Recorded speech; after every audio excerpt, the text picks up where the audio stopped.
প্রকৃতি যখন নতুন কিছু সৃষ্টি করে তার মধ্যে থাকে নিখাত শুদ্ধতার ছোঁয়া।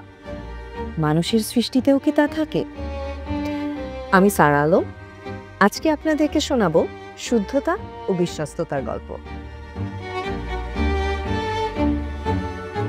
এখন আমরা কথা বলবো বাংলাদেশের প্রখ্যাত স্থপতি, বীর মুক্তিযোদ্ধা জনাব নুরুল করিম দিলুর সাথে।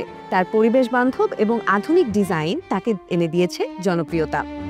তার নান্দনিক ডিজাইন, ক্রিয়েটিভ আইডিয়া এবং সেই সাথে সাস্টেইনেবল প্ল্যানস তাকে করে তুলেছে এতটাই জনপ্রিয়। তার কাছ থেকে আমরা জিপিএইচ ইস্পাতের 600 গ্রেডের রডের ব্যবহার এবং মন্তব্য জানবো।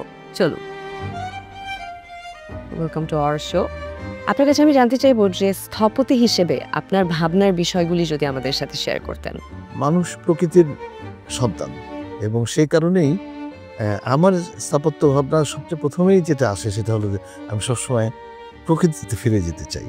এটাই আমার স্থাপত্য ভাবনার মূল মন্ত্র বলে মনে করি। স্যার, স্থাপত্য নির্মাণের ক্ষেত্রে কোন কোন বিষয়গুলোকে আপনি গুরুত্বপূর্ণ মনে করেন? বিল্ডিংয়ের ধরন, মানে কি ধরনের ইমারত আমি তৈরি করবো সেটার ধরনের তার ব্যবহারিক দিকটা প্রথমে আমাকে ভাবতে হয়, এরপরেই ভাবতে হয় তার কাঠামোগত দিকটা। স্থাপত্য শুধুমাত্র খালি নকশা তৈরি না, এর সঙ্গে অন্যান্য অংশগুলিও জড়িত থাকে। সেগুলো কি কি যদি একটু আমাদেরকে বলতেন?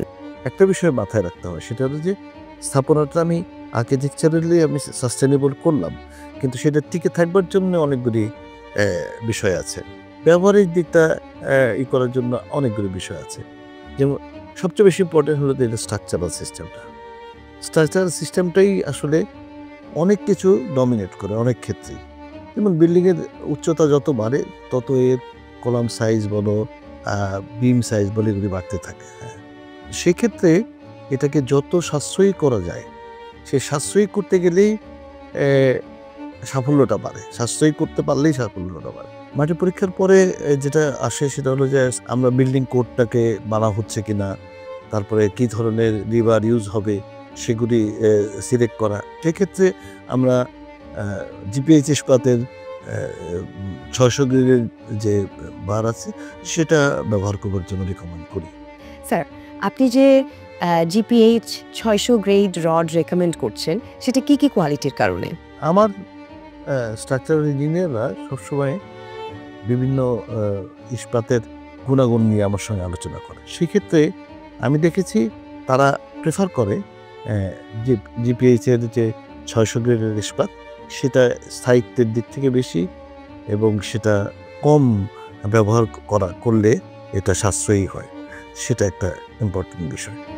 উচ্চতর বিল্ডিং নির্মাণ করার সময় আমরা সবসময় চিন্তা করি যে এটা কতটুকু ডাকটাইল হবে এবং এটা ভূমিকম্পের সঙ্গে সম্পৃক্ততা কীরকম। একটা স্থাপত্য নকশা তৈরি করবার সময় আমরা যেরকম আর্কিটেকচারাল দিকটা দেখি, একইভাবে কিন্তু আমরা স্ট্রাকচারাল ব্যাপারটাও দেখি।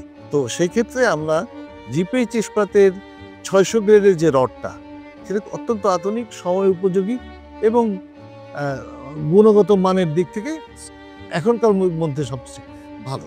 স্যার, আর বিশেষ কিছু যদি অ্যাড করতে চান? হ্যাঁ, অবশ্যই। আমি মনে করি যে একটা ডিজাইন করবার সময় একজন আর্কিটেক্ট সবসময় চিন্তা করে যে গ্লোবাল ওয়ার্মিংয়ের ফলে যে জলবায়ুতে যে বিরূপ প্রতিক্রিয়া সৃষ্টি হচ্ছে সেখানে কার্বন ফুটপ্রিন্ট কমানোটা একটা জরুরি বিষয়। আর আমার জানা মতে জিপিএইচ ইস্পাত যে 600 গ্রেডের রড তৈরি করছে সেটা তৈরি হচ্ছেই এমন একটা পরিবেশে যেখানে কার্বন ফুটপ্রিন্ট কমে। এটা একটি মনে রাখবার বিষয়।